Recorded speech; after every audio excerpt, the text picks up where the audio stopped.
Audi. Di sini akan sharing sedikit tentang gizi seimbang. Gizi seimbang itu makanan yang kita makan sehari-hari ya. Dulu kan kita kenalnya dengan 4 sehat 5 sempurna. Sekarang dengan gizi seimbang. Program pemerintah yaitu namanya isi piringku ya. Isi piringku seperti ini. Jadi makanan kita itu terdiri bukan lagi dari makanan lauk pauk, karbohidrat, sayuran, dan minum susu terakhir, bukan itu lagi. Jadi sekarang buahan dan sayuran, dan semua itu terwakili di isi piringku. Jadi ini gambar ini mencerminkan porsi banyaknya jumlah jenis makanan yang harus kita konsumsi sehari-hari. Karbohidrat itu kan macam-macam ya, yang sering kita makan itu nasi. Tapi juga tanpa kita sadari sebenarnya selain nasi kita juga suka makan yang lain untuk karbohidrat. Contohnya makan bakwan, itu kan juga terdiri dari terigu, ada kadang-kadang ada jagungnya, itu juga namanya karbohidrat. Kalau dari sini kelihatan kita harusnya makan seperempat piring lebih ya, jadi setengah kurang. Itu kira-kira kalau dari kadar normal sehari-hari sekitar 3 centong nasi, 3 centong kecil ya. Jadi kalau misalkan kita habis itu ada makan gorengannya, berarti dikurangin. Tuh, jangan 3 ya. Yang kedua lauk pauk itu di sana hanya sekitar seperempat piring kurang. Jadi nggak terlalu banyak, bukan kayak makan ayam 3 potong ya. Jadi sekitar 1 potong ayam boleh, atau kalau kayak daging sapi hanya sekitar 1 potong kecil, atau kalau ayam 2 potong sedang boleh, tapi tanpa kulit lebih baik ya, soalnya kan kulit mengandung lemaknya banyak. Terus kalau ada tempe tahu boleh juga 1 potong kecil. Pokoknya porsinya dia tidak sebanyak karbohidrat. Terus habis itu kalau buah-buahan itu juga sedikit aja, dia mungkin sekitar semangka ya 2 potong kecil, atau kalau jeruk 1 buah aja. Terus yang banyak ini sayuran yang jumlahnya banyak juga seperti karbohidrat. Sayuran bisa lalapan, bisa tumisan, dan harus memperhatikan juga kadar lemaknya dengan cara kita masaknya seperti apa. Kalau misalkan kita masaknya sayurannya yang pakai santan atau yang ditumis dengan minyak yang banyak, berarti kan harus dikurangi tuh porsi minyaknya atau santannya, jangan terlalu banyak minyak atau santan.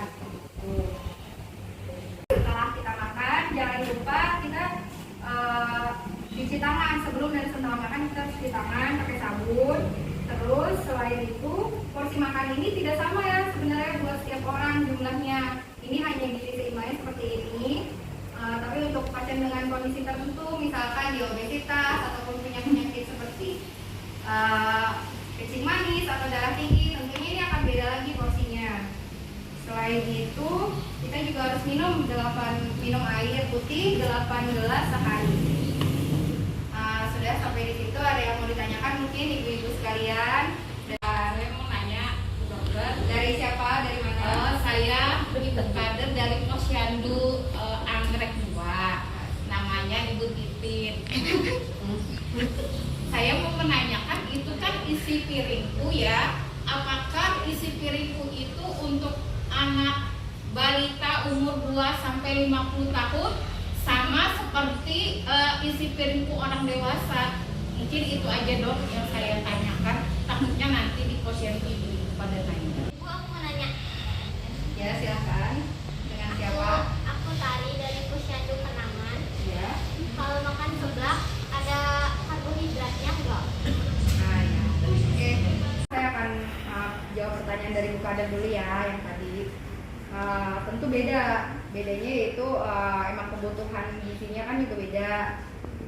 Jadi porsinya sih paling yang berbeda ya. Kalau misalkan rasionya hampir sama aja ya, karbohidrat, sayuran, buah-buahan, dan lauk pauk, tapi porsinya memang beda jumlah gramnya. Dan tahu saya kalau anak-anak di bawah 5 tahun ya, balita itu lebih mengutamakan karbohidrat dan protein, tidak terlalu mengutamakan sayuran dan buah-buahan. Jadi lebih banyak porsinya karbohidrat dan lauk pauknya, terutama protein hewani. Yang kedua, saya akan menjawab pertanyaan yang dari tentang seblak ya. Seblak itu hanya terdiri, tergantung isinya sih. Kalau misalkan seblak itu kan sendiri dia hanya karbohidrat aja ya. Kalau misalkan pakai telur ya berarti memang ada lauk pauknya, proteinnya, cuman porsinya biasanya tidak seimbang karena dia lebih banyak hanya karbohidratnya doang. Mungkin mengandung protein lauk pauk itu sedikit banget, sayur juga sedikit banget, jadi tidak seimbang dong karena dia mengandung sayurannya jumlahnya sedikit banget dan lauk pauknya juga kurang, jadi dia terlalu banyak karbohidrat aja begitu. Sekian informasi yang sudah saya berikan. Terima kasih juga tadi udah beberapa orang bertanya. Kalau misalkan nanti masih ada yang mau ditanyakan silakan ke Puskesmas JPUD, bisa ke ruang konseling di Puskesmas JPUD. Terima kasih atas waktunya. Assalamualaikum warahmatullahi wabarakatuh.